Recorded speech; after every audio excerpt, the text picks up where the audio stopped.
ஆயக்கலைகள் 64 அதில் ஒரு முக்கிய கலையான ஜோதிட கலையின் மூலமாக என்னுடன் இணைந்துள்ள அன்பு நேயர்களுக்கு இனிய வணக்கம்ங்க.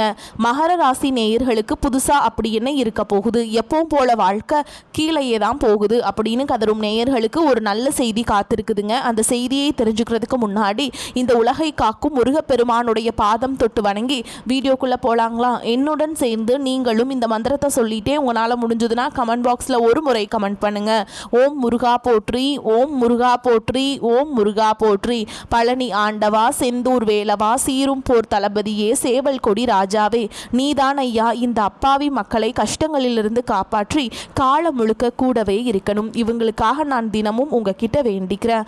இவங்களுக்கு ஒன்றுனா நீதான் ஐயா பொறுப்பு. அப்படியே நான் சொல்லும் ஜோதிடமும் பழிக்க நீதான் ஐயா அருள் புரியணும். தினமும் உங்களுக்கு கிரகநிலை மாற்றத்தால் வரக்கூடிய சுப பலன்களை அறிய கட்டாயம் சப்ஸ்கிரைப் பண்ணி பெல் பட்டன் அப்புறம் ஆல்னு ஆப்ஷன் இருக்கும், அதையும் கொடுத்து வைங்க.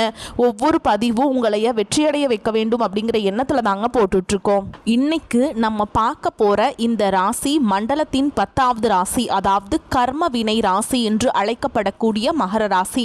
மற்ற ராசிக்காரர்கள் எல்லாம் கனவு காண்பார்கள். ஆனால் அந்த கனவை நிஜமாக்குவதற்காக பகல் இரவாக ரத்தம் சிந்தி உழைக்கிற ஒரே ராசி இந்த மகர ராசி தான்.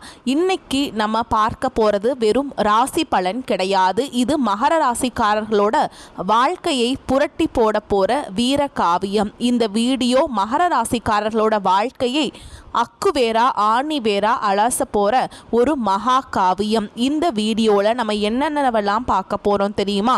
முதல்ல மகர ராசியோட அந்த விசித்திரமான சின்னம் பாதி ஆடு பாதி முதலை. இதுக்கு பின்னாடி மறைஞ்சிருக்கிற ரகசியம் என்ன? உங்க ராசி அதிபதி சனி பகவான் உங்களுக்கு கொடுக்க போற அந்த இரும்பு மாதிரியான மனதிடம் எப்படின்னு பார்க்க போறோம். இரண்டாவதா உங்களுடைய குணாதிசயங்கள். நீங்க ஏன் மற்றவங்க கிட்ட இருந்து தனித்து தெரியுறீங்க? உங்களோட அந்த அயராத உழைப்பு, அந்த குணம் உங்களை எங்கே கொண்டு போய் சேர்க்க போகுது? உங்களோட ப்ளஸ் என்ன மைனஸ் என்ன? மூணாவதா காதலும் திருமணமும். ஒரு மகர ராசிக்காரங்க காதலில் விழுந்தா எப்படி இருப்பாங்க? யார் இவங்களுக்கு சரியான ஜோடி? ஈகோ பிரச்சனைகளை எப்படி சமாளிக்கிறது? நாலாவதா தொழில் மற்றும் பணம். மகர ராசிக்காரங்க 30 வயசுக்கு அப்புறம் மகா கோடீஸ்வரர்களாக மாறுறாங்க. எந்த தொழில் உங்களுக்கு ராஜ யோகத்தை கொடுக்கும்? அஞ்சாவதா மிக முக்கியமாக நீங்கள் எல்லாரும் காத்துட்ருக்க 2026ஆம் ஆண்டுக்கான முழு பலன்கள். 7.5 சனி முடிஞ்சிருச்சு. இனி உங்கள் வாழ்க்கை எப்படி தலைகீழாக மாறப்போகுதுன்னு விலாவரியாக பார்க்க போகிறோம். கடைசியாக உங்களை மாதிரி மகர ராசியில் பிறந்து உலகத்திலேயே திரும்பி பார்க்க வச்ச சாதனையாளர்கள் மற்றும் உங்களுக்கான ரகசிய பரிகாரங்கள். ஆனால் இந்த மகா காவியத்தை தொடங்குறதுக்கு முன்னாடி உங்ககிட்ட நான் ஒரு உண்மையை உறக்க சொல்லணும்னு நினைக்கிறேன். ஜோதிட பலன்களை கேளுங்க, ஆனால் அதையே உங்கள் வாழ்க்கையாக நினச்சி முடங்கி போயிடாதீங்க. சமூக வலைதளங்களில் நீங்கள் நிறைய இடத்துல பார்ப்பீங்க, மகர ராசிக்கு 7.5 சனி முடிஞ்சுது, நாளைக்கே கோடீஸ்வரர் ஆக போகிறீங்க, அதிர்ஷ்டம் கூரையை பிச்சுக்கிட்டு கொட்டுன்னு ரொம்ப மிகைப்படுத்தி பேசுவாங்க. ஆனால் யதார்த்தத்தில் அது அப்படி நடக்கிறதுன்னு இல்லைங்க. ஏன்னா உண்மையான ஜோதிடம் இது தெரியுமா? உங்களுடைய ஒழுக்கமும் உங்களுடைய விடாமுயற்சியும் உங்களுடைய தன்னம்பிக்கையும் தான். வாழ்க்கைங்கிறது இறைவன் நமக்கு கொடுத்த ஒரு மகா பெரிய வாய்ப்பு. அந்த வாய்ப்பை சரியாக பயன்படுத்துறதும் பயன்படுத்தாமல் விடுறதும் உங்கள் கையில் தான் இருக்குது. நீங்கள் ஒரு அடி எடுத்து வச்சாதான் கிரகங்களும் இறைவனும் உங்களுக்கு 10 அடி முன்னாடி வந்து உதவி செய்வாங்க. விதியை மதியால் வெல்லப்போற இந்த மகர ராசியின் வீர காவியத்தை தொடங்கலாமா? இந்த தகவல்கள் ஒவ்வொன்றும் உங்களுக்கு ஒரு பெரிய தெளிவை கொடுக்கும். அதனால் எதையும் தவிர்க்காமல் முழுசாக பாருங்கள். மறக்காமல் நம்ம சிவன் கோவில் போய் தரிசனம் பண்ணிட்டு வாங்க. உங்கள் ராசிக்கான இந்த பிரம்மாண்ட பயணத்தில் என் கூட வாங்க. இது உங்களுக்கான நேரம். இது மகரத்தின் கர்ஜனை பகுதி 1, மகரத்தின் ரகசியம், அந்த விசித்திரமான சின்னமும் சனியின் ஆதிக்கமும். நண்பர்களே, இப்போ நம்ம மகர ராசியோட ஆதித்யத்தை பார்க்க போகிறோங்க. ஜோதிட மண்டலத்தில் ஒவ்வொரு ராசிக்கும் ஒரு சின்னம் உண்டு. ஆனால் மகர ராசியோட சின்னம் மட்டும் ஏன் ரொம்ப விசித்திரமாக இருக்குன்னு என்னைக்காவது யோசிச்சிருக்கீங்களா? பாதி ஆடு பாதி முதலை. இது சொல்கிற பாடம் என்ன? மகர ராசியோட சின்னம் வெறும் கற்பனை கிடையாது, அது ஒரு மிகப்பெரிய வாழ்க்கை தத்துவம். அந்த மலையாடு, ஆடு அப்படிங்கிறது நிலத்தில் வாழ்கிற ஒரு விலங்கு. அதுலேயும் மலையாடு ஒரு செங்குத்தான மலையில் கூட கால்கள் வைக்க இடமே இல்லாத இடத்துல கூட நிதானமாக தன்னோட பாதங்களை ஊன்றி மலையோட உச்சிக்கு ஏறி போகும். இது எதை காட்டுதுன்னா, மகர ராசிக்காரங்க வாழ்க்கையில் வர தடைகளை தாண்டி சிகரத்தை தொடணுங்கிற அவங்களோட அந்த அசாத்தியமான மன வலிமையை காட்டுது. அந்த நீர் முதலை சின்னத்தோட வாழ்பகுதி முதலையோட வடிவத்தை கொண்டிருக்கும். முதலை எப்படி தண்ணிக்குள்ளே ரொம்ப அமைதியாக அசையாமல் தன்னோட இறைக்காக பல மணி நேரம் பொறுமையாக காத்துட்ருக்குமோ அதே மாதிரி தான் மகர ராசிக்காரங்க ஒரு வாய்ப்புக்காக இவங்க வருஷ கணக்கில் கூட அமைதியாக காத்துட்ருப்பாங்க. ஆனால் அந்த வாய்ப்பு கிடைச்ச உடனே முதலை எப்படி தன்னோட பலமான தாடையால் இரையை கவ்வி பிடிக்குமோ அப்படி அந்த வாய்ப்பை இவங்க கெட்டியாக பிடிச்சிக்குவாங்க. அதனால தான் மகர ராசிக்காரங்களுக்கு நிலத்திலையும் ஜெயிக்க தெரியும், ஆழமான நீர் போன்ற எமோஷ்னல்லையும் ஜெயிக்க தெரியும். ராசி அதிபதி சனி பகவான் கண்டிப்பான வார்த்தையாக உங்களுக்கு இருக்க போகிறாருங்க. வாத்தியாராக இருக்க போகிறாரு. கண்டிப்பான வார்த்தையை உங்ககிட்ட சொல்ல போகிறாரு. மகர ராசியோட அதிபதி யாருன்னு பார்த்தா அது நீதியின் தேவன் சனி பகவான். மற்ற ராசிக்காரங்களுக்கு குருவோ இல்லை சுக்கிரனோ அதிபதியாக இருந்தால் அவங்களுக்கு வாழ்க்கை ஆரம்பத்தில் இருந்தே கொஞ்சம் சொகுசாக இருக்கலாம். ஆனால் சனி பகவான் அதிபதியாக இருக்கிற மகர ராசிக்கு அப்படி கிடையாதுங்க. சனி பகவான் ஒரு கண்டிப்பான வாத்தியார் மாதிரி. அவர் உங்ககிட்ட எதையுமே ஓசியில் கொடுக்க மாட்டார். நீ உழைச்சியா, நீ உண்மையாக இருக்கியா, நீ ஒழுக்கமாக இருக்கியா, இதையெல்லாம் சோதிச்சு பார்த்துட்டு தான் உங்களுக்கு தர வேண்டியதை கொடுப்பாருங்க. அதனால தான் மகர ராசிக்காரங்க 20 வயசில் படுற கஷ்டம் 35 வயசில் இவங்களுக்கு ஒரு பெரிய சாம்ராஜ்யத்தை உருவாக்கி தருது. தாமதமான வெற்றி ஆனால் தரமான வெற்றி. மகர ராசி நண்பர்களே, உங்கள் வாழ்க்கையில் எதையாவது நீங்கள் சீக்கிரமாக அடைஞ்சிருக்கீங்களா? இல்லை என்று தான் நான் சொல்வேன். மற்றவங்களுக்கு 25 வயசில் கிடைக்கிற வேலை உங்களுக்கு 28 வயசில் கிடைக்கலாம். மற்றவங்களுக்கு 30 வயசில் கிடைக்கிற வீடு உங்களுக்கு 35 வயசில் கிடைக்கலாம். ஆனால் ஒன்று கவனித்து பாருங்கள், மற்றவங்க அந்த பதவியிலையோ இல்லை அந்த வீட்டிலையோ நிலச்சிருக்காங்களோ இல்லையோ, நீங்கள் ஒரு இடத்த பிடிச்சா அதில் இருந்து உங்களை யாராலையும் அசைக்க முடியாது. ஏன்னா உங்கள் ஒவ்வொரு வெற்றியும் சனியால் செதுக்கப்பட்டது. ஒரு யதார்த்தமான உண்மை. ஆனால் இங்கே தான் நம்ம ஒரு விஷயத்தை கவனிக்கணும். நிறைய பேர் எனக்கு சனி அதிபதி, அதனால் நான் எப்போவுமே கஷ்டப்பட்டுக்கிட்டே தான் இருப்பேன்னு ஒரு தவறான நம்பிக்கையில் இருக்காங்க. அப்படி கிடையாதுங்க. ஜோதிடம்ங்கிறது ஒரு கால கண்ணாடி. உனக்கு இப்போ கஷ்டம் நடக்குதுன்னா அது உன்னை இன்னும் பலமானவனாக மாற்றுறதுக்கு தான்னு சொல்கிறது தான் உண்மையான ஜோதிடம். வெறும் சனிப்பெயர்ச்சி ஆகாது. மகரம் இனி கோடீஸ்வரன் ஆக போகுதுன்னு சொல்கிற அந்த பொய் ஜோதிடத்தை நம்பாதீங்க. சனி பகவான் உங்களுக்கு கொடுக்குற அந்த உழைப்பையும் ஒழுக்கத்தையும் நீங்கள் கைவிடாமல் இருந்தால் தான் இந்த பயிற்சியை உங்களுக்கு பலன் தரும். ஏன்னா உங்கள் ராசிக்கு அதிபதியே கர்மாவுக்கு அதிபதி தான். நீங்கள் என்ன விதைக்கிறீங்களோ அதைத்தான் அறுவடை பண்ண முடியுங்க, பண்ணுவீங்க. ஓகேங்களா?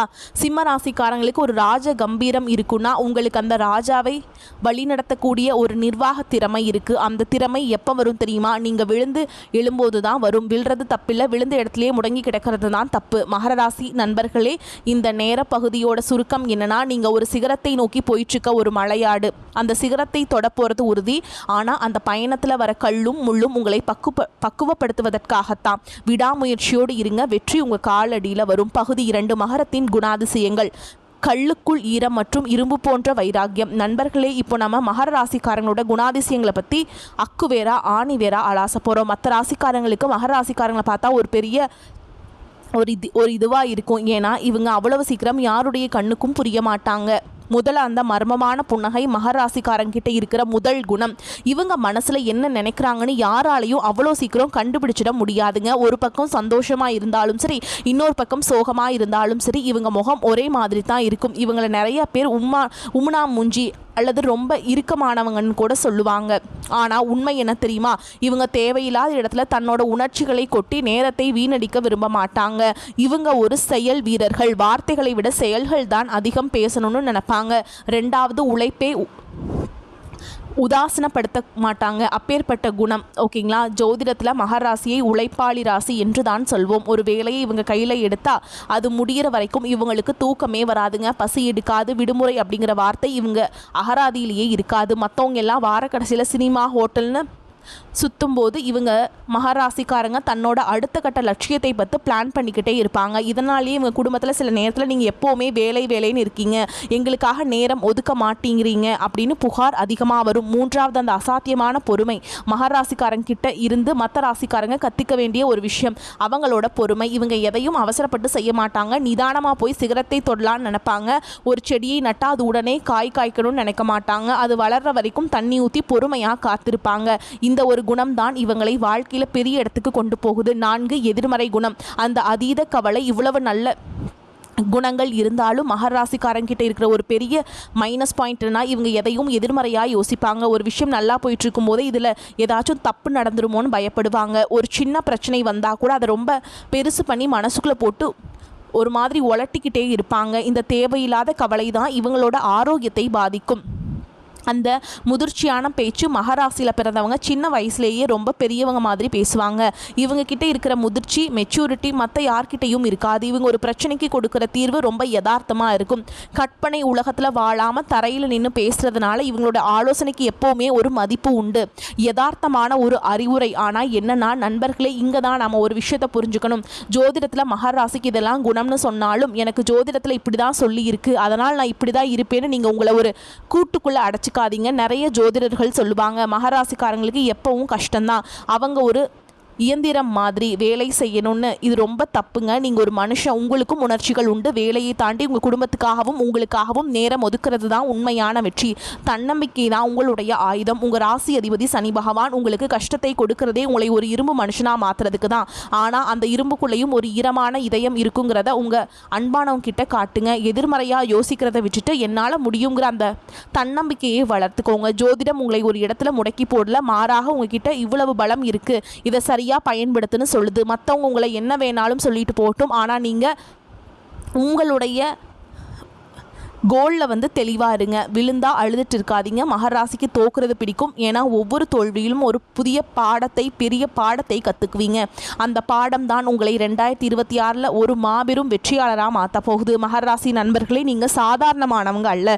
நீங்கள் ஒரு சகாப்தம் படைக்க பிறந்தவங்க. உங்களோட நிதானமும் உழைப்பும் தான் உங்கள் அடையாளம். அந்த அடையாளத்தை யாராலையும் அழிக்க முடியாது. பகுதி 3, மகரத்தின் காதல் மற்றும் திருமண வாழ்க்கை. பாறைக்குள் ஊற்றெடுக்கும் அன்பு. நண்பர்களே, இப்போ நம்ம மகர ராசிக்காரர்களோட இதய துடிப்பை பற்றி பேச போகிறோங்க. பொதுவாக மகர ராசி அப்படின்னாலே ஒரு பிம்பம் உண்டுங்க. இவங்க எப்போவும் முகத்தை உருன்னு வச்சுருப்பாங்க. இவங்களுக்கு ரொமான்ஸ் வராது. இவங்க ஒரு இயந்திரம் மாதிரி ஓடுறவங்க, உலகமே சொல்லுங்க. ஆனால் உண்மை என்ன தெரியுமா? ஒரு பாறையை உடைச்சா உள்ளிருந்து எப்படி தெளிந்த நீரூற்று வருமோ அப்படித்தான் மகர ராசியோட அன்பு. ஒன்று காதலில் மகரத்தின் மௌனம் தான் மொழிங்க. மகர ராசிக்காரங்க காதலில் விருந்தால் அது சினிமாவில் வர மாதிரி உடனே போய் முழங்கால் போட்டு சொல்ல மாட்டாங்க. இவங்க காதலிச்சா அந்த துணையோட எதிர்காலத்தை யோசிப்பாங்க. நம்ம காதலிக்கிற பொண்ணையோ பையனையோ நல்லா வச்சுக்க நமக்கு தகுதி இருக்கா, நம்ம ஒரு நிலையான வருமானத்துக்கு வந்துட்டோமான்னு இவங்க கணக்கு போடுவாங்க. இவங்க காதலில் வெறும் வார்த்தைகள் இருக்காது, ஆனால் ஒரு உறுதி இருக்கும். மகராசிக்காரங்க உங்ககிட்ட பார்த்து போ அப்படின்னு சொன்னால் அதில் ஒரு 1000 ஐ லவ் யூ ஒளிஞ்சிருக்கும். இவங்க காதலிக்கும் போது தன் துணையை ஒரு குழந்தையை போல பாதுகாப்பாங்க. 2, திருமண வாழ்க்கை. கடமை என்னும் அஸ்திவாரம். திருமணத்தை பொறுத்தவரை மகராசிக்காரர்கள் ஒரு பாதுகாப்பான புகலிடம் மாதிரி. இவங்க வாழ்க்கை துணையாக வரவங்க ரொம்ப ரொம்ப கொடுத்து வச்சவங்க. ஏன்னா குடும்பத்தில் ஒரு பொருளாதார சிக்கலோ இல்லை வேறு ஏதோ பிரச்சனையோ வந்தால் மகராசிக்காரங்க பின்வாங்க மாட்டாங்க. நான் இருக்கேன் பார்த்துக்கலான்னு முன்னாடி நிற்பாங்க. ஆனால் இங்கே ஒரு சிக்கல் இருக்குது. மகராசிக்காரங்க தன்னோட அன்பை வெளியில் காட்ட தெரியாமல், ஏன் நான் இவ்வளவு கஷ்டப்பட்டுட்டு உழைக்கிறதே உங்களுக்காகத்தான்னு கேட்பாங்க. ஆனால் துணையாக வரவங்க எதிர்பார்ப்பது வெறும் காசு மட்டும் இல்லை, கொஞ்சம் நேரத்தையும் அன்பான பேச்சையும் தான். இந்த இடத்துல தான் மகராசி நண்பர்களுக்கு சின்ன சின்ன உரசல்கள் வரும். 3 ராசி பொருத்தங்கள் யாரோடு இணைந்தால் வெற்றி. ரிஷபம் மற்றும் கன்னி, இவங்க 2 பேருமே நில ராசிகள். இவங்களுக்கு மகரத்தோட உழைப்பும் நிதானமும் ரொம்ப பிடிக்கும். இவங்க சேர்ந்தா அந்த வாழ்க்கை ரொம்ப நிலைத்தன்மையோடு இருக்கும். விருச்சகம் மற்றும் மீனம், இவங்க 2 பேரும் நீர் ராசிகள். மகரம் என்கின்ற பாறையை தன்னோட அன்பால மென்மையாக கரைக்கிற வித்தை இவங்களுக்கு தெரியும். ஒரு உணர்ச்சிகரமான ஆழமான பந்தம் இங்கே இருக்கும். கடகம், இது நேராக எதிர் ராசிங்க. இவங்க 2 பேருக்கும் ஈர்ப்பு அதிகமாக இருக்கும். ஆனால் கடகம் எதிர்பார்க்கிற அதீத அன்பை மகரம் கொடுக்க தவறும். அந்த நேரத்தில் தான் சண்டைகள் வரும். புரிதல் இருந்தால் அது ஒரு சிறந்த ஜோடி. ஓகேங்களா? சவாலான ராசிகள்னு பார்த்திங்கன்னா மேஷம் மற்றும் துலாம் ராசிகளோடு சின்ன சின்ன கருத்து வேறுபாடுகள் வரலாம். ஏன்னா மேஷம் ரொம்ப வேகம், மகரத்தை ரொம்ப விவேகம். துலாம் ஆடம்பரத்தை விரும்பும், மகரம் சிக்கனத்தை விரும்பும். 4 மகரத்தின் பிடிவாதம் மற்றும் தனிமை. மகர ராசிக்காரங்க ஒரு முறை மனசில் ஒருத்தரை தப்புன்னு முடிவு பண்ணிட்டா அவங்க கிட்ட இருந்து விலக ஆரம்பிச்சிருவாங்க. இவங்க கிட்ட இருக்கிற ஒரு பெரிய ஆயுதம் மௌனம். ஒரு பிரச்சனை வந்தால் பேசி தீர்க்காமல் அமைதியாக இருந்து எதிர்த்தரப்பை துடிக்க வைப்பாங்க. அதே மாதிரி இவங்க யாரையும் அவ்வளோ சீக்கிரம் நம்ப மாட்டாங்க. ஒரு முறை துரோகம் செய்யப்பட்டுட்டா திரும்ப அவங்கள ஏற்றுக்கவே மாட்டாங்க. யதார்த்தமான ஒரு வாழ்க்கை உண்மை. நண்பர்களே, இப்போ நான் ஒரு முக்கியமான விஷயத்த சொல்லணும். ஜோதிடத்தில் பொருத்தம் பார்க்கறது ஒரு பக்கம் இருந்தாலும் வாழ்க்கையில் புரிதல் தாங்க முக்கியம். மகர ராசிக்கு இந்த ராசி தான் செட் ஆகும்னு யாராவது சொன்னால் அதை வச்சு உங்கள் துணையை குறை சொல்லாதீங்க. உண்மையான ஜோதிடம் என்ன சொல்லுதுன்னா, மகர ராசிக்காரங்க கடமையை மட்டும் பார்க்காம காதலையும் பார்க்கணும்னு சொல்லுது. சனி பகவான் உங்களுக்கு கட்டுப்பாட்டை கற்றுக் கொடுத்துருக்காருங்க. ஆனால் அந்த அதிகாரம் வீட்டுக்குள்ளே செல்லாது. நீங்கள் உங்கள் குடும்பத்துக்காக எவ்வளவு சம்பாதிக்கிறீங்க அப்படிங்கிறத விட அவங்க கூட எவ்வளவு நேரம் சந்தோஷமாக சிரித்து பேசுகிறீங்கிறதான் முக்கியம். 2026 விடியலும் உறவுகளும். இந்த 2026ஆம் வருஷம் 7 சனி முடிகிறதுனால இதுவரைக்கும் உங்கள் குடும்பத்தில் இருந்த குழப்பங்கள் பிரிவுகள் எல்லாமே நீங்கள் போகுது. குறிப்பாக நீங்கள் என் கூட அன்பாகவே பேச மாட்டேங்கிறீங்கன்னு சொல்லிட்டு இருந்த உங்கள் துணை இப்போது உங்களை புரிஞ்சுக்க ஆரம்பிப்பாங்க. ஆனால் நீங்களும் கொஞ்சம் இறங்கி வரணும். மகராசி நண்பர்களே, நீங்கள் ஒரு இரும்பு மனிதர்கள். ஆனால் அந்த இரும்புக்குள்ளேயும் ஈரம் இருக்குங்கிறத உங்கள் துணைக்கிட்ட காட்டுங்க. ஒரு சின்ன பூவோ ஒரு சின்ன ஏதோ ஒரு கிஃப்ட்டோ உங்கள் வாழ்க்கையை மாற்றும். ஓகேங்களா? மற்றவங்க உங்களை பற்றி என்ன வேணும்னாலும் சொல்லட்டும். ஆனால் நீங்கள் உங்கள் அன்புக்குரியவங்களுக்கு ஒரு வரப்பிரசாதம். ஏன்னா நீங்கள் ஏமாற்ற தெரியாத நேர்மையான ஒரு இதயம் கொண்டவங்க. மகராசி ஒரு உறவை ஏற்றுக்கிட்டா அதை சாகிற வரைக்கும் காப்பாற்றுவாங்க. அந்த விசுவாசம்தான் உங்களோட அடையாளம். பகுதி 4 தொழில், பணம் மற்றும் வெற்றி. மகரத்தின் விஸ்வரூபம். நண்பர்களே, இப்போ நம்ம மகர ராசிக்காரங்களோட கோட்டைக்குள்ளே நுழைய போகிறோம். அதாவது அவங்களோட தொழில் மற்றும் பொருளாதார வாழ்க்கை. ஜோதிடத்தில் மகராசியை 10ஆம் இடம்னு சொல்லுவாங்க. 10ஆம் இடம்னா என்ன தெரியுமா? அந்தஸ்து, கௌரவம், பதவி. அப்புறம் நீங்கள் இந்த உலகத்தில் செய்ய போகிற சாதனை ஒன்று. ஏன் மகரம் 30 வயதுக்கு மேல் ஜெயிக்கிறது. நிறைய மகராசி நண்பர்களுக்கு ஒரு ஆதங்கம் உண்டு. என் கூட படித்தவன் எல்லாம் செட்டில் ஆகிட்டான், கார் வாங்கிட்டான், வீடு கட்டிட்டான், ஆனால் நான் இன்னும் போராடிட்டுருக்கேனேன்னு நீங்கள் நினைப்பீங்க. மகராசி நண்பர்களே, சனி பகவான் எதையுமே சீக்கிரம் தரமாட்டார். ஆனால் அவர் கொடுக்க ஆரம்பித்தா யாராலையும் தடுக்க முடியாது. பொதுவாக மகராசிக்காரங்களுக்கு 30 அல்லது 32 வயசு வரைக்கும் வாழ்க்கை ஒரு போராட்டமாக தான் இருக்கும். ஆனால் அந்த போராட்டம் எதுக்கு தெரியுமா? ஒரு பெரிய சாம்ராஜ்யத்தை நீங்கள் ஆள போகிறீங்க.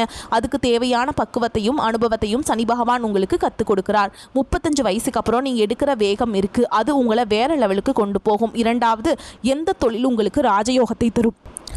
கட்டுமானத்துறை, சிமெண்ட், இரும்பு, செங்கல் சம்பந்தப்பட்ட தொழில்கள் உங்களுக்கு பெரிய லாபத்தை தரும். நிர்வாகம். நீங்கள் ஒரு சிறந்த மேலாளர். ஒரு நிறுவனத்தை எப்படி லாபத்துக்கு கொண்டு வரணும்னு உங்களுக்கு தெரியும். அரசியல் மற்றும் சட்ட நியாய தர்மத்துக்கு கட்டுப்படுறதுனால வக்கீல் தொழிலோ அல்லது மக்களுக்கான அரசியல் பணியோ உங்களுக்கு கௌரவத்தை தரும். விவசாயம் மற்றும் சுரங்க தொழில். பூமிக்கு அடியிலிருந்து கிடைக்கிற எண்ணெய், நிலக்கரி அல்லது விவசாயம் மூலமாக நீங்கள் கோடீஸ்வரர் ஆகலாம். மூன்றாவது, பணத்தை கையாளும் வித்தை. மகராசிக்காரங்க பண விஷயத்தில் ரொம்ப கஞ்சத்தனம்னு வெளியில் ஒரு பேச்சு உண்டு. ஆனால் அது கஞ்சத்தனம் இல்லை, சிக்கனம். ₹1 செலவு பண்ணால் கூட அது எதுக்குன்னு யோசிச்சு தான் செலவு பண்ணுவீங்க. தேவையில்லாத ஆடம்பரத்தை நீங்கள் விரும்ப மாட்டீங்க. இதனாலேயே உங்ககிட்ட எப்போவும் ஒரு பேக்கப் பணம் இருக்குங்க. எதிர்காலத்தை பற்றின பயம் இவங்ககிட்ட எப்போவும் இருக்கிறதுனால சேமிப்பில் இவங்க தான் கில்லாடி. 4, தொழிலில் சவால்கள் மற்றும் விரோதிகள். நீங்கள் நேர்மையாக இருக்கிறதுனாலேயே உங்களுக்கு பணியிடத்தில் எதிரிகள் அதிகமாக இருப்பாங்க. நீங்கள் லஞ்சம் வாங்க மாட்டீங்க, தப்பு செய்ய மாட்டீங்க. இதனால் மற்றவங்களுக்கு உங்களை பிடிக்காதுங்க. மகர ராசிக்காரங்களுக்கான ரகசிய பரிகாரங்கள். பரிகாரம்னா ஏதோ ஒரு மந்திரத்தை சொன்ன உடனே பணம் கொட்டுன்னு நினைக்காதீங்க. பரிகாரம் என்கிறது உங்களோட கர்ம வினையை சுத்தப்படுத்துகிற ஒரு வழி. குலதெய்வ வழிபாடு மகர ராசிக்கு உங்களுக்கு ரொம்ப ப்ளஸ்ஸாக வேலை செய்யுங்க. ஓகேங்களா? குலதெய்வம் தான் உங்களுக்கு ஒரே பாதுகாப்பு அரண். வருஷத்துக்கு ஒரு முறையாவது குலதெய்வ கோயிலுக்கு போய் வழிபாடு செஞ்சுட்டு வாங்க. அன்னதானம் பண்ணுங்கள் ஏழைகளுக்கு. முன்னோர்களின் ஆசையை நிறைவேற்றுங்க. முன்னோர்களுக்கெலாம் நமக்கு உதவணும் அப்படின்னு நினைப்பாங்க. ஓகேங்களா? ஏழைகளுக்கெலாம் அதெல்லாம் நீங்கள் பண்ணுங்கள். ஓகேங்களா? முதியோர் மற்றும் மாற்றுத்திறனாளிகளுக்கு சேவை பண்ணுங்கள். சனி பகவானுக்கு பிடிச்ச ஒரே விஷயம் உழைப்பு மற்றும் சேவை. கைவிடப்பட்ட முதியவர்களுக்கு அல்லது உடல் ஊனமுற்றவர்களுக்கு உங்களால் முடிஞ்ச உணவு, உடை அல்லது மருந்து உதவிகளை செய்யுங்க. சனிக்கிழமை அன்னைக்கு செய்யுங்க. அதுவும் காசு கொடுக்க முடியலையா, அவங்க கூட ஒரு அரை மணி நேரம் அன்பாக பேசுங்க. இது உங்களோட தீய கர்மாவை கரைக்கும். ஹனுமன் வழிபாடு. சனியோட தாக்கத்திலிருந்து தப்பிக்க ஒரே ஒரு வழி ஹனுமன் தான். சனிக்கிழமைகள் தோறும் ஹனுமனுடைய சாலிஷா கேளுங்க அல்லது சொல்லுங்க. வெற்றிலை மாலை சாத்தி வெண்ணெய் பூசி வழிபாடு செய்கிறது உங்களுக்கு நன்மையை பெற்றுத்தரும். வரக்கூடிய வாய்ப்புகளை கரெக்டாக பயன்படுத்திக்கோங்க. வாழ்த்துக்கள். வாழ்க வளமோடு நலமோடு. நன்றி, வணக்கம்.